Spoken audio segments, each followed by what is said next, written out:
I think quarterbacks have to be the smartest player on the field at all times. I love breaking down football plays. Football is my passion. A lot of stuff that goes off football. Before the snap, the average fan realizes what's going on. Plays are kind of second nature to me because it's, like I said, it's my passion. So if you do something all the time, it starts to become second nature, and that's when it really gets to be fun. You can go out there and not think as much as just play and rely on your instinct. Brian, that's gotta be. It can't be anybody else. Oh, what a throw that is! Touchdown! When it comes down to the X's and O's, who, like we say in coaching, whoever has the chalk last wins. The thing is Danny sees things before they happen. Passion, TJ double, 39 boss, alert. Guys usually either have it or they don't. You know, all the great ones that I've ever been around are the ones who are self-motivated, and Danny OBrien is one of those young men. Just to go back to the X's and O's, you know, that's something he does every day. In meetings, and honestly, people don't realize when he goes home, he actually has a dry erase board, he draws it up. I mean, when he's sitting there watching TV, it's something that he does every day. So, I mean, he's a special guy. Yeah, I don't want to seem like a mad scientist, but I could definitely draw up plays and talk ball with anybody at any time all day.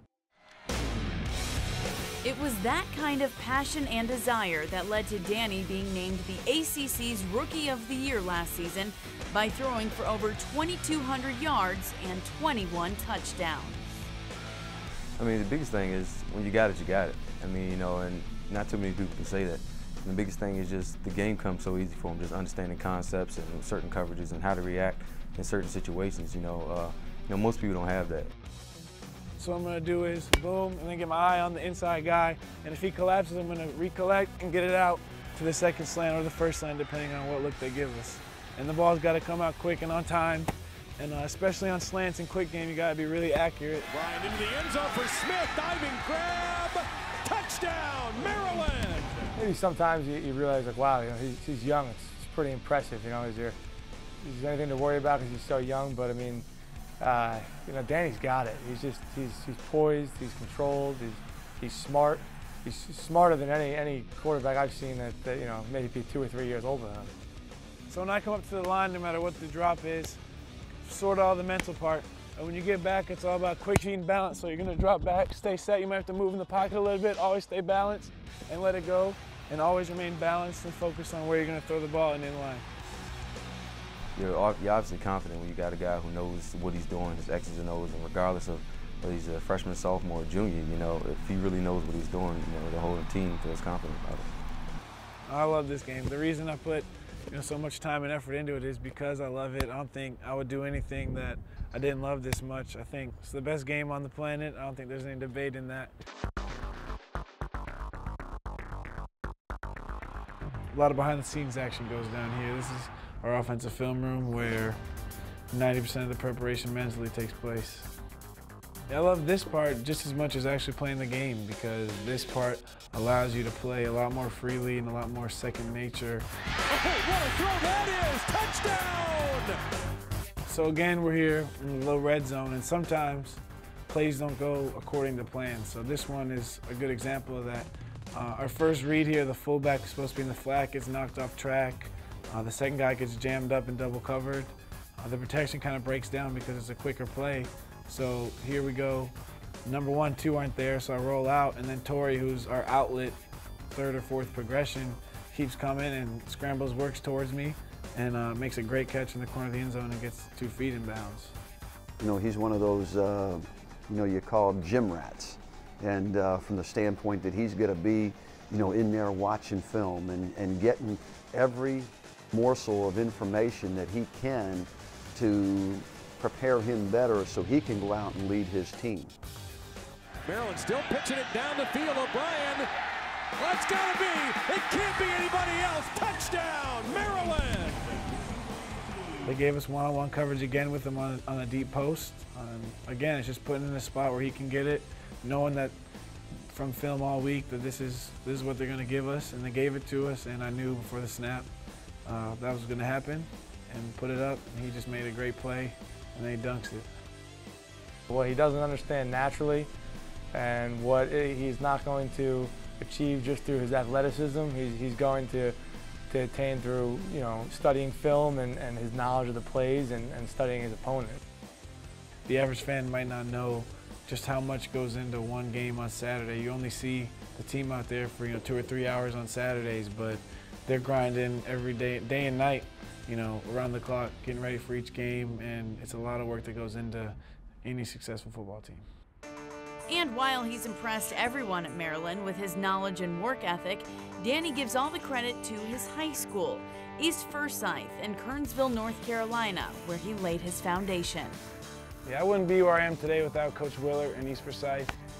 I mean, just the things I've learned here, hard work, dedication, commitment, all that kind of stuff I've learned here, and it's really carried me through college, and it's the same stuff in college, and I owe a lot of it to Coach Willard.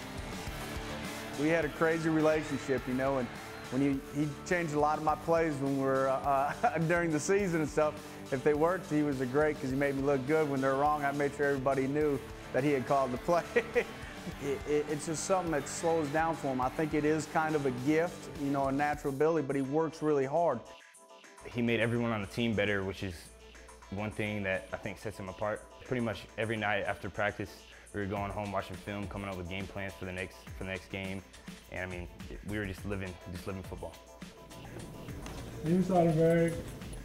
I've been very fortunate to go to East Forsyth High School and have a lot of great teachers to kind of be really good role models for me and show me the right way to go.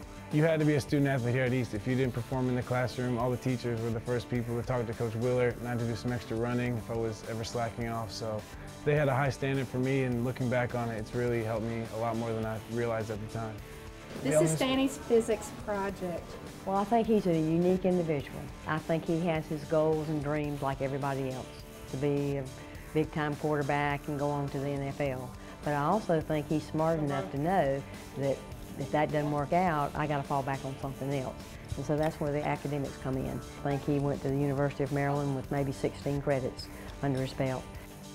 I think the best thing about Danny, and this is why he's a good quarterback, is he can see the big picture, but then I think he can see or anticipate what might happen.